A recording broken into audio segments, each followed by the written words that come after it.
Lately, we've been hearing a lot about deals. We deal every day, don't we? We go to the grocery store and we buy a certain amount of food at a price which we think is good. We make a deal with the shop owner to get things to keep us alive, or clothes, or however it is. So deals are not a bad thing. We make deals all the time. Back at around Christmas time, one of the hymns that we sing during Christmas talks about divine commerce, divine deal making, talking about the coming of Christ in the form of a child into the human race. So deals are not a bad thing. Today we're actually celebrating the greatest deal of all time. The biggest, best bargain you have ever received is the resurrection of Jesus. Because God has made a deal with us. He said, if you will be my people, I will be your God. And how did he achieve that? Where was the commerce? In St. Paul's Philippians epistle, he says, God divested himself and took on human nature. And Peter, in his second epistle, tells us God has given us all things so that we can share in the very nature of God, which is eternal, immortal, undying. So that's a pretty good deal. What we got out of this rearrangement, this commerce between God and the human family.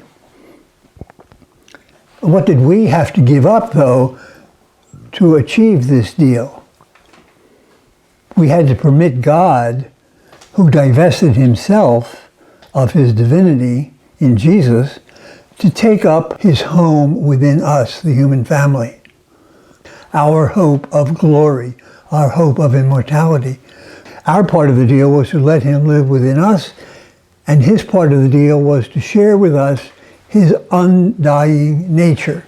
And that's what we're celebrating, because the conclusion of this deal, it has worked itself out through the human family, culminating in the death of Jesus, which we've been celebrating for the past couple of days. That was the price that God paid for the deal. We have to permit God to dwell in us down through the ages. Jesus says to Mary Magdalene, tell the apostles to go back to Galilee, go back home, go back and do what you were doing, but carry me within you, making me known to the world so that other people can join in this deal. It's the best deal that was ever made. And we are all taking part in it to the extent that we permit God in Christ to dwell in us and show the world what God's life is like and how generous it is. The person who paid the greatest price for this deal was God himself, by permitting himself to be killed by us. And that process of the death of God is still ongoing, because he is still being crucified, killed in so many ways down through the ages, day by day. In our own lives, when we resist our part of the deal, and in the lives of many of our brothers and sisters who are literally losing their lives to complete the deal which God has made for us.